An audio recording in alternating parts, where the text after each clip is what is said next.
Some of you say you're living on the edge and just one bad situation from losing it all. We specifically asked for responses from people at or near poverty level. Of the 120 people who responded, about 46% considered themselves poor, while many shared struggles with disabilities, homelessness, and child support.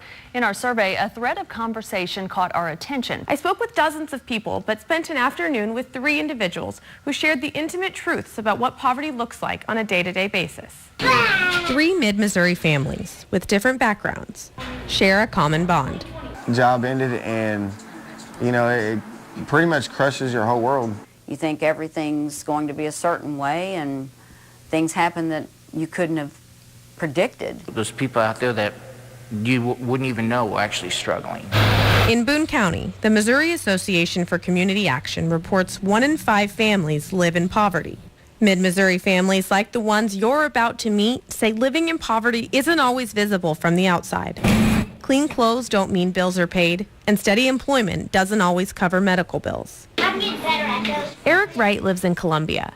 He keeps his hands full with 4 boys between the ages of 1 and 8. Rent on their 3-bedroom home runs just over $700 a month. I think the 6th will be 3 months behind on rent, 2 months behind on every single bill we got. Dad Eric and his fiancée Geneva are both unemployed. Columbia schools help take care of the older boys through the Buddy Pack program and clothing assistance.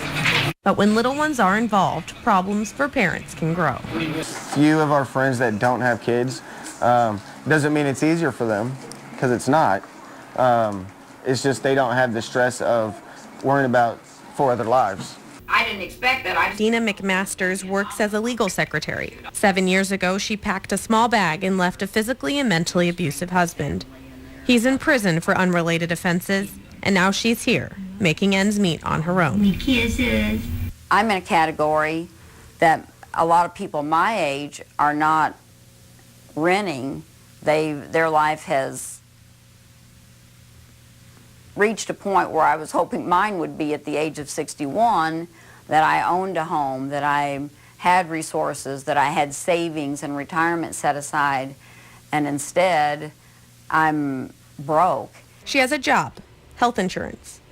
But when she adds up her costs at the end of the month, she says they exceed the income. People have an image of someone being in poverty as being on the street in ragged clothes, unemployed, etc., and none of those fit me, and yet I consider myself to be in an impoverished situation. You have to laugh at it. In Fulton, John Huckstep comes to the community center nearly every day for a hot meal and the company of others facing similar hardships. Everyone's there. Everyone has their problems. His grown son left the state. He and his wife divorced years ago. You get a job, you get married, you get a house, you have children, and this is the American dream. And I failed at that. But he's made a new family. I know I've got friends here, and if I needed help, they would help me. To meet federal poverty guidelines, a family size of 1 must only bring in slightly more than $11,000 a year. A family of 6, just over $31,000.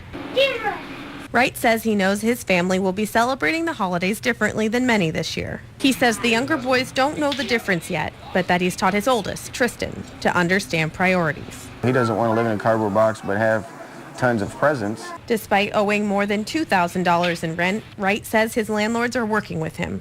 But he says he knows generosity can only go so far sometimes. What would happen if they told you have to go? What would you do? It's a good question. I don't know. Can't tell you. No idea. While they don't know each other, they all ask to share a similar message. I can't go out and give people $1,000, but if someone comes in, they need a piece of advice, or they just need someone to talk to, I can do that.